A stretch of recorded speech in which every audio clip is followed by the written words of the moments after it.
Hello everyone and welcome to another episode of Dayspring Discussions. I am your host, Sean McGahee, and this is the show we talk about comic books, movies, TV, sci-fi, fantasy. If you geek out about it, we're going to talk about it. Joining me today on this lovely Tuesday is Miss Lisa Locke McGahee. Hello, Lisa. Hello. See, it feels like a really weird Tuesday because it's like 3 o'clock already. We're just now doing the show. Usually by this time on a Tuesday, I'm done doing everything. I've already got my errands taken care of and done the podcast, but we had a busy morning, so it just feels odd. It does indeed. It does feel odd, but just the way it is. I feel like I haven't gotten anything accomplished yet today. I feel the same way, and it's Tuesday. Jeez. But okay. So we had a lot of stuff go down this last week to talk about, so want to jump right in? Let's go. All right. So let's start out with the big stuff. The Super Bowl. Pretty good game out there, I think. I think it was a boring game. It was a pretty good game. It was a very defensive game. Yeah, but the offense, I had no idea what they were doing. Because the defense was so good. I was bored off my mind. Whatever. Peyton won. That's all that matters. I know. I'm just saying the game was boring. He can retire in victory now. Let Superman, fly off into the sunset and enjoy his retirement. I'm not saying I'm not happy with the ending. I just said the game was boring. And the commercials weren't very good. Well, we'll have to judge that right now because we're going to run through some of the trailers that we saw. A couple good ones, a couple ones not so good. But we'll start off here with Captain America Civil War. What did you think of that one? I thought it was good. I mean, it was just like a snippet. It was like a teaser. It wasn't very it was only like 45 seconds, I think, or something. Yeah, but I mean, I think it was good. They showed us some good new footage, which I liked. Mm-hmm. I love the shots of the two teams. Yeah, the tone of the trailer was good. Yeah. Kind of starting to show you how serious it is. Like the music was kind of not eerie, but The most famous shot is the one with Bucky and Tony, where Bucky's trying to shoot him, and looks like Tony's watch becomes like a hand or something. Yeah. I don't know. I feel like his whole suit shouldn't come from that watch. Maybe it just gives him one repulsor jet hand or whatever just to I don't know. fight off. But that was a weird pretty cool shot. though.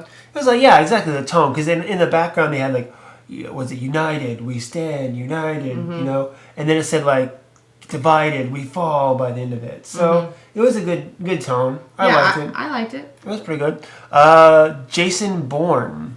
I haven't really heard much about this movie I was yet. surprised we saw one because I hadn't heard anything about getting a new trailer or anything like that. I mean, I knew the movie was coming at some point, but I didn't really even know when or anything about it. But I liked it. But I haven't seen the most recent Bourne movie, the one that didn't have him. Oh, with Jeremy Renner's Bourne Legacy. Right, I didn't see that one, but I really like the Bourne movies that have Matt Damon. See, the Bourne Legacy I watched, I wasn't crazy about, but I do like the other ones as well. Yeah, so I think bringing Matt Damon back, the trailer, I thought it looked good. And it's also got the director, Paul Greengrass, who did the last one as well. They came back for it. So I think it's a good idea, because it is, you can try to get someone else in it, but it's Jason Bourne. Well, and they made him look badass in the trailer. That one bit where he just knocks that guy with one punch. Yeah, that looks, I think it's going to be good.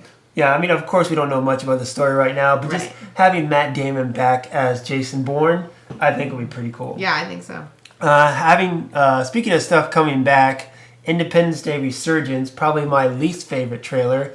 The movie I'm least excited about. Are you excited about it at all? I'm not excited at all. I can see they're trying to do something new where the ship, instead of blowing the city apart, it looks like it picks it up and then drops it. I'm not sure what exactly was going on there. I don't know. I was a little curious, but not curious enough to actually care, just because I don't think this movie, I could be wrong, it could be fine. I don't have high hopes for it though. I wasn't a big fan of the original Independence Day, unlike many other people who like to watch it every year. On Independence Day, it's a tradition. For you, I don't dislike it, but I don't love it, and so I have no interest in it. It's got Will Smith in it. This one doesn't. Exactly, which is probably why you're so turned off by it. I didn't love the first one either, even though just because he's in a movie doesn't mean I love it. There's a lot of movies he's been in I haven't seen. I never saw when he played Muhammad Ali. Which is sad, because that's his best film. I'm just saying. I don't see a movie just because somebody I like is in the movie. You gotta give it a try at least. Not necessarily, I don't. I feel like that's something wrong. It's discrimination of some kind. No, it's not. If the movie doesn't look good to me, I don't care who's in it. You always gotta give it a try, though. I don't.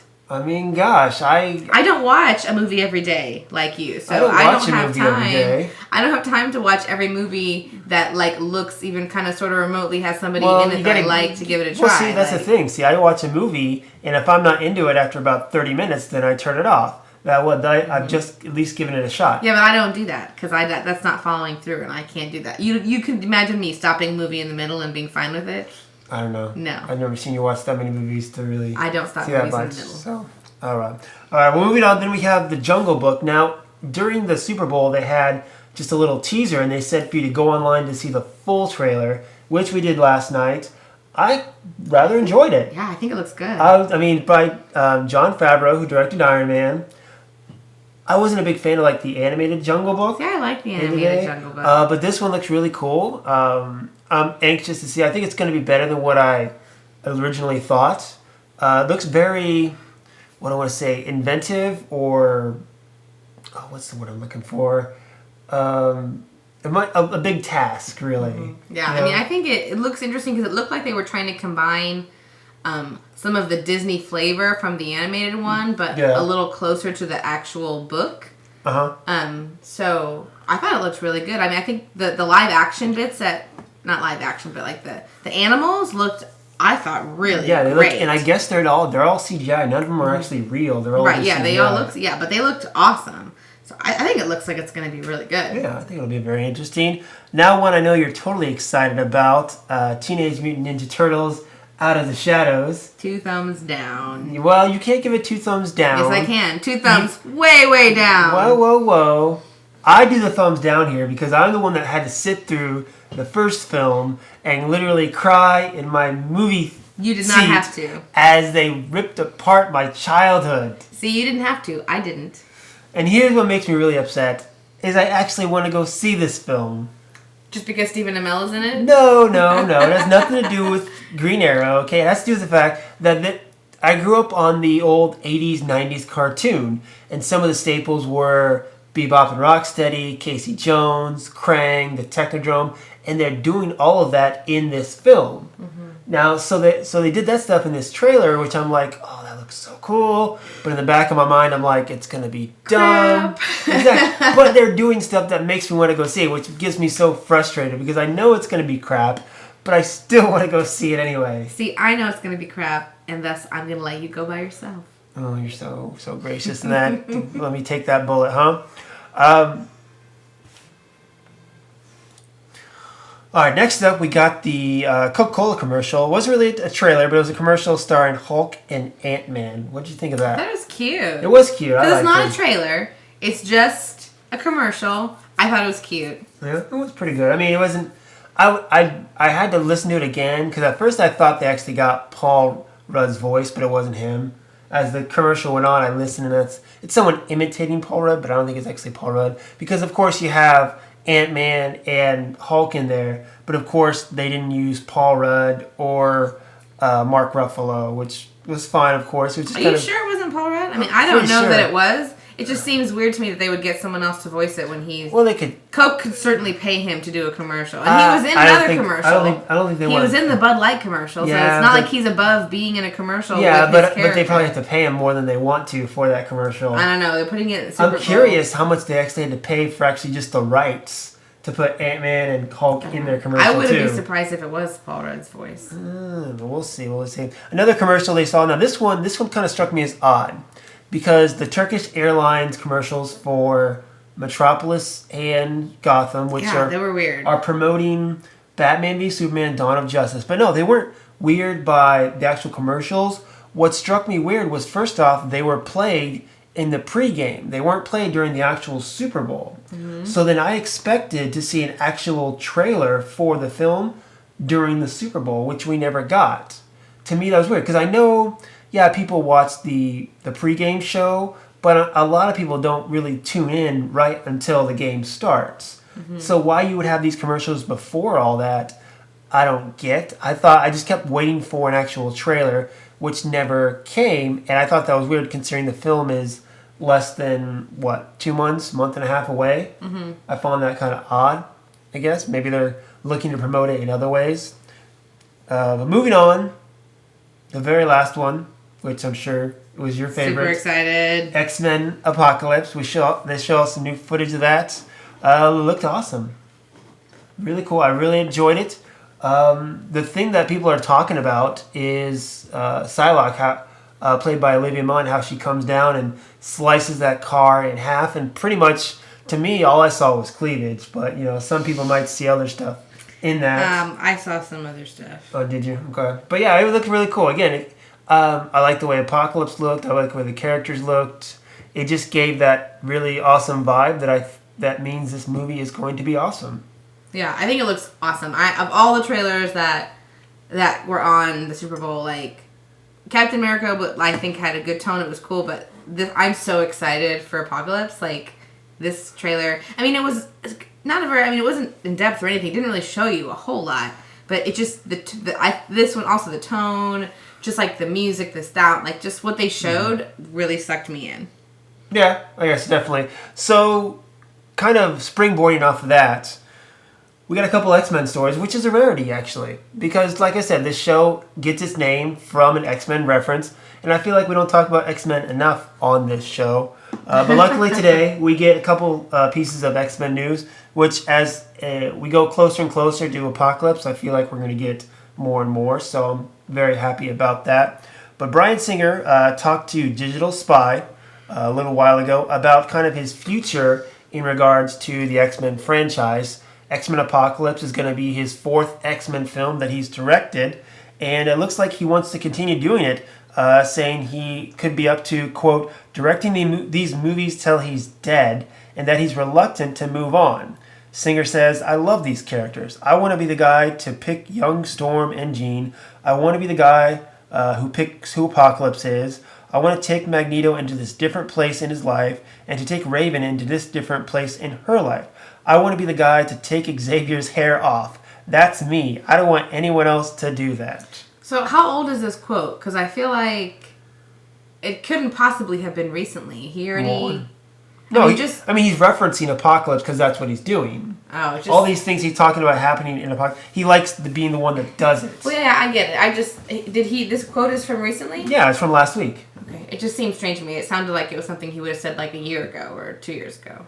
No, because we didn't know all these things. He's saying these things because we know all these things are in the movie. We know Apocalypse is in the movie. We know Xavier's hair has come off. Mm-hmm. So he's quoting these things because that's what he likes to do. So Bryan Singer, I can see sometimes directors get a little burnt out on a franchise. So far, like I said, this is his fourth film, but he took a long break between X-Men 2 and Days of Future Past. So he's kind of had a break in between then. I don't know if I could see him doing a couple more, maybe one more, because he said X-Men Apocalypse kind of finishes up the First Class trilogy, so to speak. So after this, I can see him maybe doing another one, but beyond that, I don't see it, just because I don't want him to get burnt out on the franchise like a lot of directors do. A lot of directors get to that third film or fourth film, or even before then, and it starts to become stale a little. But Bryan Singer so far has done really good. I trust him. Mm-hmm. Yeah, I think if he wants to keep doing X-Men movies, I'm on board. I love. I mean, they keep getting better. That first X-Men movie, it has its flaws. I mean, it's not a great film, but it's a good start. Considering it was kind of the beginning of the whole superhero film rebirth, mm-hmm. I could see not being quite as up to par as the other ones, but they've just been getting better. I mean, Days of Future Past was awesome. Apocalypse looks like it's going to be a hell of a ride. Mm-hmm. So I'm okay for now for him to continue to do this as long as they're good. Yeah, I'm excited for any movie he'll make. Because his other films outside of X-Men that he's been doing haven't been getting a lot of acclaim. Like Jack the Giant Slayer, people kind of criticized quite a bit. Mm-hmm. I didn't mind it. It wasn't a great film, but it was okay. And then, of course, everyone always references Superman Returns, which I like the film. Mm-hmm. Again, some people don't like it. So he's having more success in the X-Men movies, so I can see why he'd want to continue. I'm fine with it if he wants to continue on, mm-hmm. Especially with the way I think it's a nice way to go back and almost restart, because now we're restarting back. We got young Jean, young Scott, young Storm. It's almost like he can go back and redo everything differently. Yeah, okay. I think it sounds awesome. That'd be cool. So then of course speaking of X-Men Apocalypse, or keeping with the theme of X-Men Apocalypse, I mentioned Olivia Munn's character Psylocke from the trailer. Now, she recently spoke with Collider in regards to her character getting her own spin-off film and kind of what she would want to do with that. Quote, I think if Psylocke had a chance to tell her story, it would be great to start with the genesis and have an understanding. I think maybe like right as she's getting out of university and before her whole family, we jump right in before all of her family is taken out and we have an understanding of what she had to lose. Then her figuring out her powers and how powerful she is. I think that would be great too, because it's something that I always loved in her. That she came from a good family and lost everything. Yeah, I would just like to tell that story. So with that quote, obviously we see her interest in the character, but also giving us a little bit more background as to what the character is in regards to X-Men Apocalypse as well. How she came from a good family, a good home, went to college, and then had her family taken from her as well. Now, I know you're not very familiar with the character of Psylocke, but just what you've seen in the trailer and also knowing Olivia Munn, would you be interested in seeing a solo film? I mean, I don't know. I don't know yet. I would like to see the film. I mean, I like to see her in Apocalypse first. Because, I mean, I like Olivia Munn. I mean, I know a lot of people criticized her in Newsroom. I've heard a lot of criticized. I thought she was terrific. We liked her, yeah. Yes. I've heard a lot of critique about her on other things, and I thought she was great.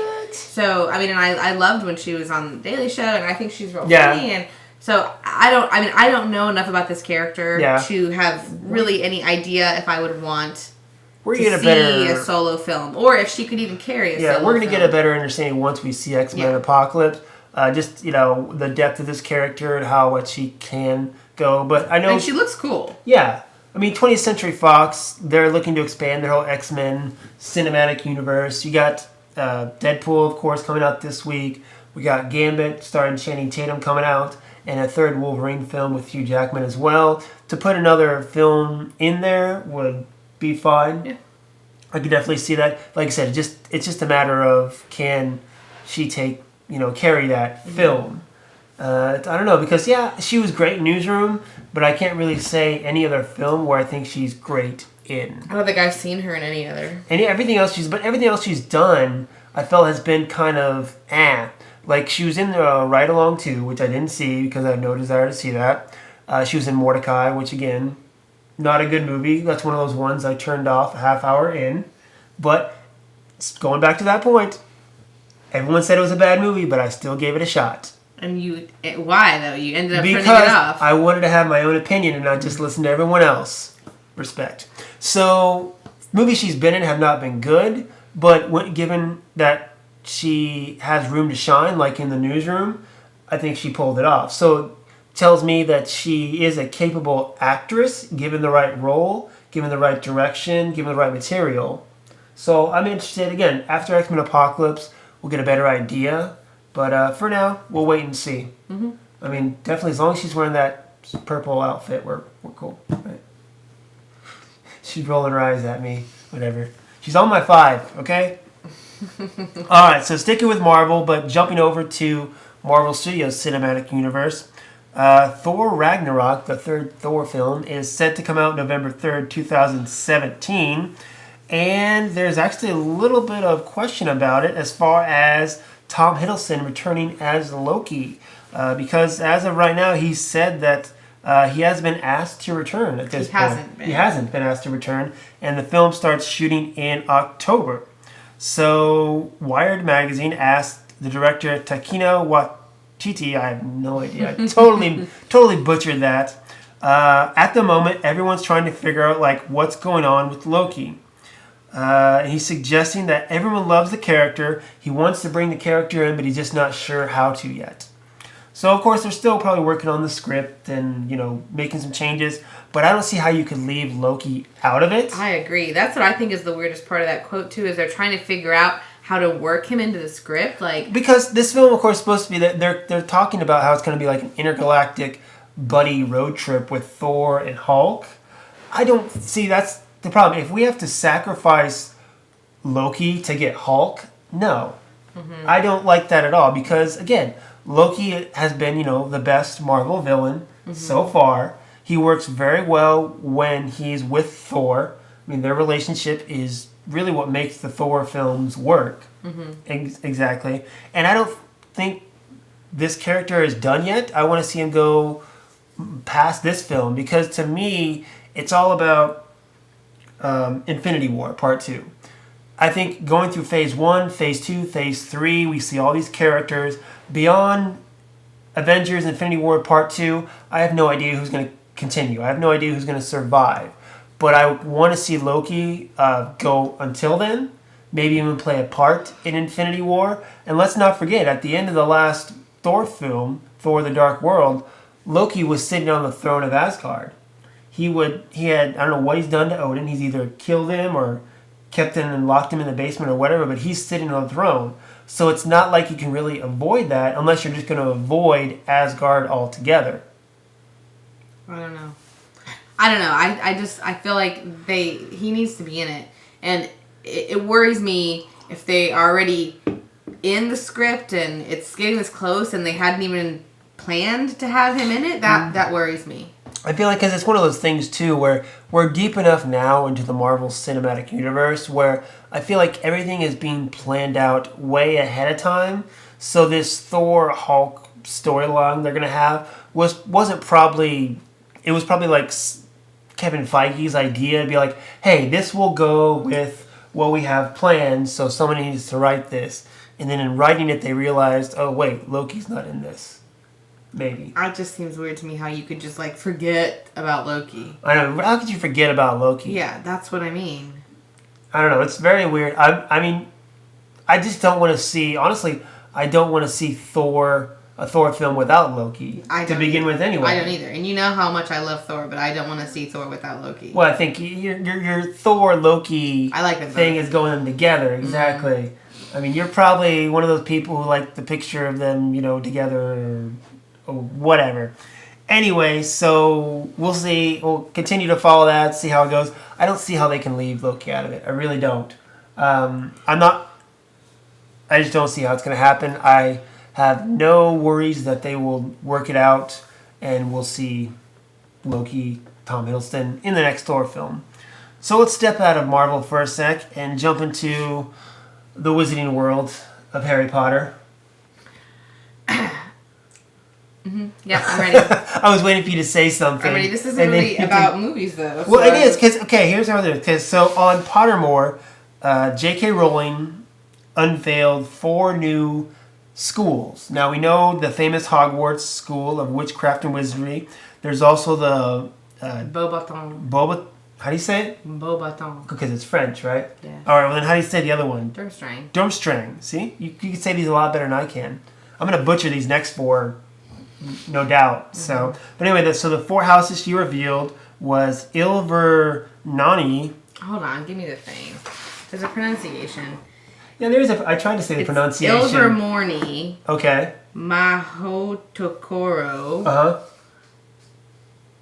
Agado. Mm-hmm. And Castelbruxo. Okay. Castelbruxo. See, I was gonna get that one right. I knew the Castel was in there. But anyway, so we've got the 4 new houses.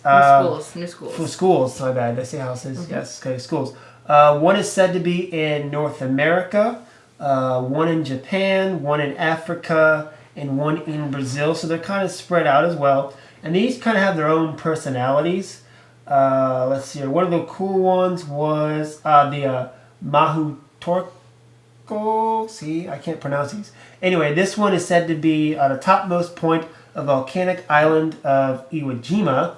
And when the students are accepted, they're accepted at the age of 7, and they receive enchanted pink robes that grow with them and change color as their learning increases, becoming gold if the student achieves top marks.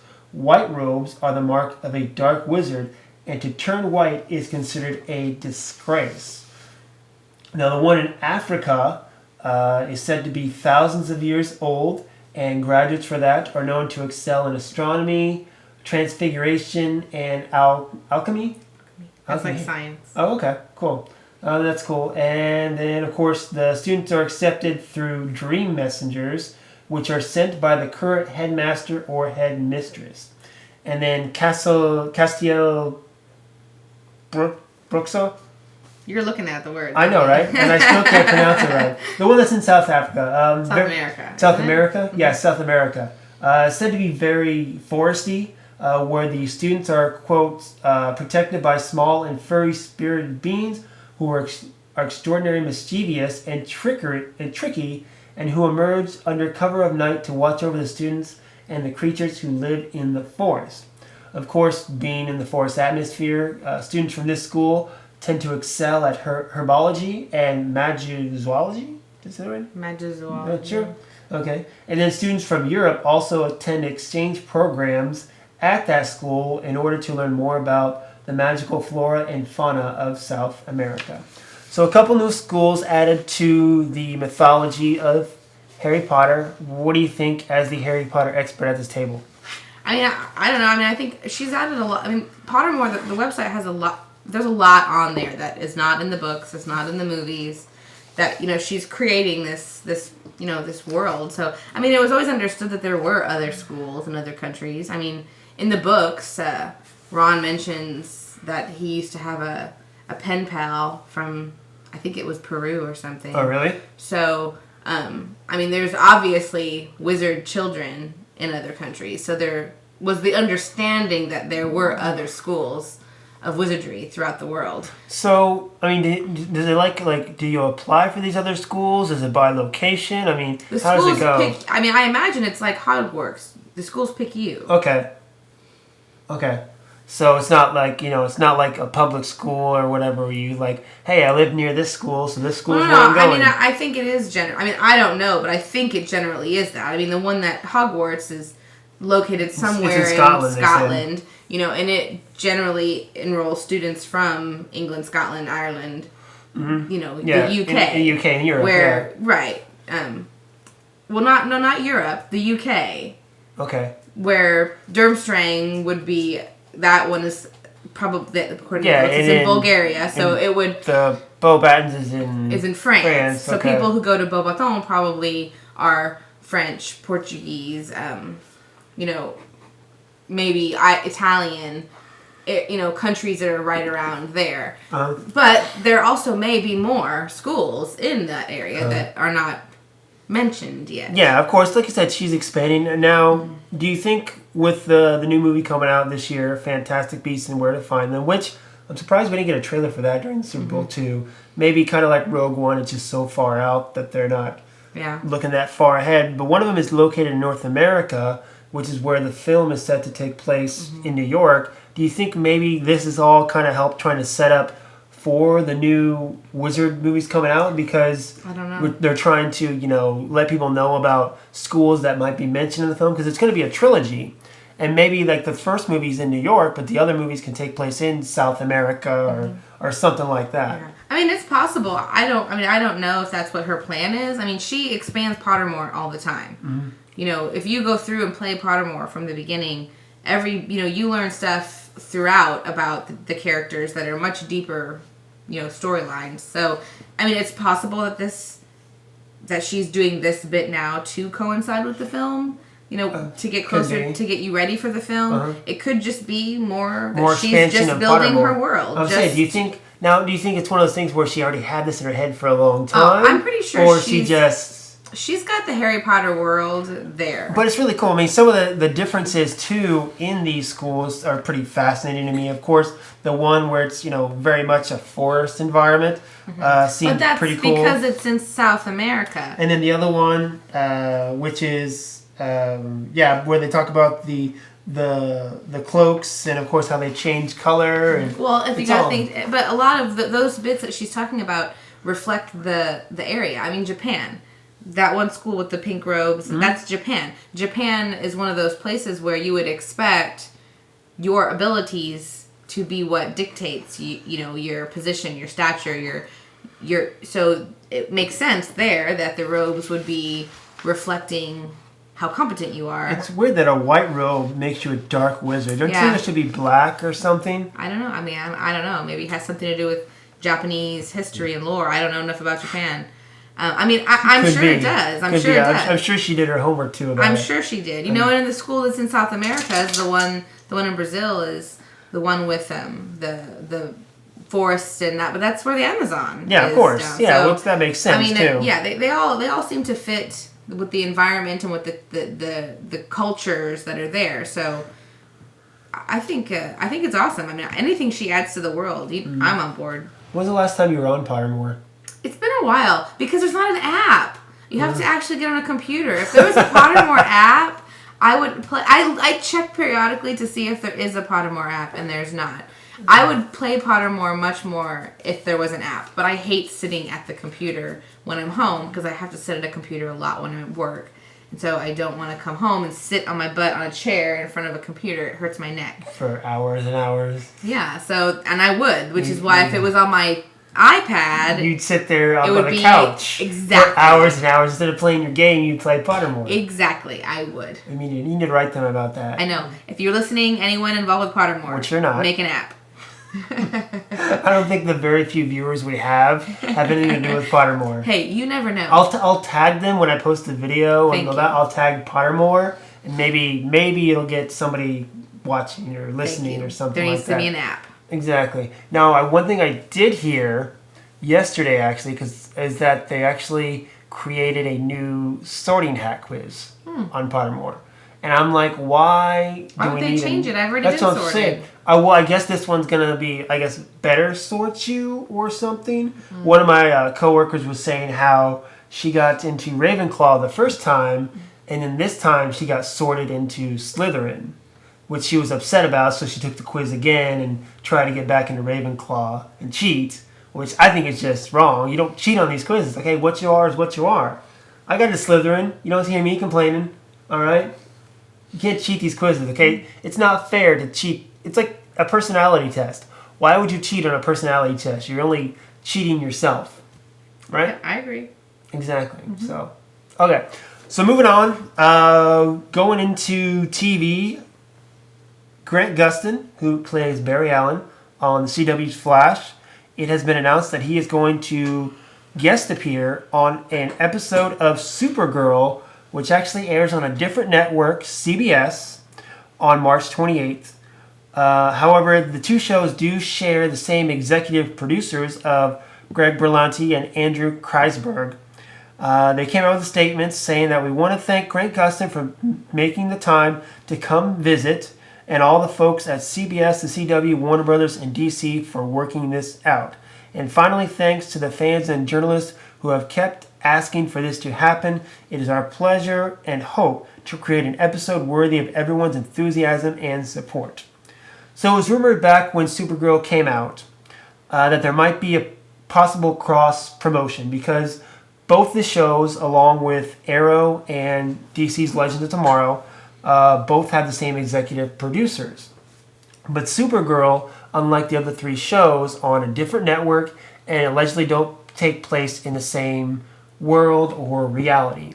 Now, given that in this season, The Flash is working more with alternate worlds and time travel and all that other stuff, apparently they're going to try to make this work.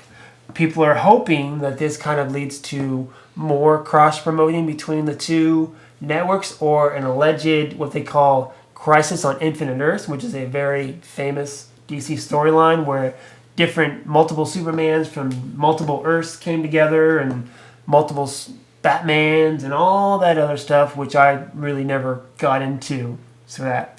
But what do you think? The Flash is going to guest appear on a different network on a different show. I think it's weird. I mean, it sounds like... I think it'll be good. I like Grant Gustin. I think he plays a really good Flash. I tell you what, this actually makes me want to watch Supergirl. Yeah. Because I watched the pilot and I wasn't that impressed. I haven't heard anything great about it so far anyway, except for this last week's episode. It kind of did a parody of one of the famous Superman storylines, The Man Who Has Everything. And it seems like a lot of stuff they're doing in the show is taking its cue from Superman storylines. They mentioned Superman. There's even said they're going to have a young Superman, but they're not actually going to have Superman in the show, which I think is lame. Probably one of the reasons I don't like it. But the show I haven't been impressed by. But I do watch The Flash, Arrow, all those CW shows. So Grant Gustin appearing on this episode could be cool. I'm just curious if this is just a one and done thing to get ratings, or if they're actually building towards something. It's probably a one and done, unless a test. Yes, kind of. Unless it goes really well. If it draws a huge crowd to watch Supergirl, I imagine it will. Then I think they might do it more often to get viewers. I know a lot of people that watch The Flash that don't watch Supergirl, myself included in that. And I imagine they're probably going to watch this just to check it out, to see what the story will be, how it all goes down. And again, if it's to find out if it's just a one and done thing or if it's going to lead to more cross promoting. Yeah. Because there's a big internet fan, I think it's a YouTube video out there about how the CW shows are in an alternate reality from Supergirl, which is an alternate reality from the movies, and I never liked the alternate crisis stuff, really. It just got boring to me. I never really caught on to it, and I'm glad they don't do it anymore. But, like I said, this, I think, would be worth checking out just to see how far they're going to stretch, because doing something like a crisis is pretty far out there, and I'm curious if they have the cojones to really do it and try to follow through on something like that, which I don't believe they do. It seems like it'd be kind of complicated. I mean, I love the CW, shared universe, keeping it with those 3 shows. They actually have the animated web show of Vixen, which that character is going to actually get a live action version coming up here as well in the CW. Not her own show, but she's going to guest star, I think, in Arrow or something.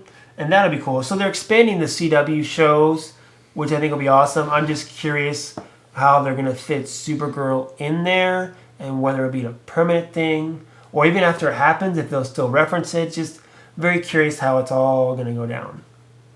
We'll wait and see. Yeah. Cool. Well, that's it. We had a little short show here. Like I said, it's a weird Tuesday. Mm-hmm. It's a weird Tuesday, so I figured keep it nice and sweet and get on with the day. You've got some painting to do. Yep. Yeah. Mm-hmm. I got to send out Patrick's birthday gift. So that's right, 10 after 4, so have to go pick up our child. She can spend a little more time there. It's all right. She likes it there. Despite what she thinks, she likes it there. Okay? Sorry, I got to go send that out as well. Oh, Patrick, if you're watching this, you're getting an armored Batman figurine. So if you text me later or in a few days before you get your gift, that's how I know you listen to the show. See how I do that? Mm-hmm. So if he listens to the show, he knows what he's getting. If he doesn't listen to the show, I get to say, hey, listen to the show. See, I'm a trickster. Super tricky. You're so impressed by my whips, huh? Always. All right, guys. Well, let's get out of here before Lisa falls asleep in her chair.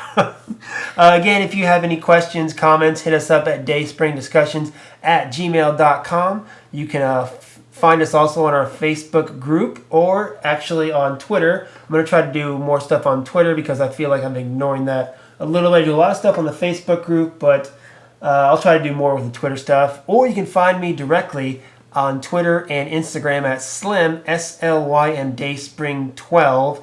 And before I go, I just want to plug a little something I read last night. It was a little book.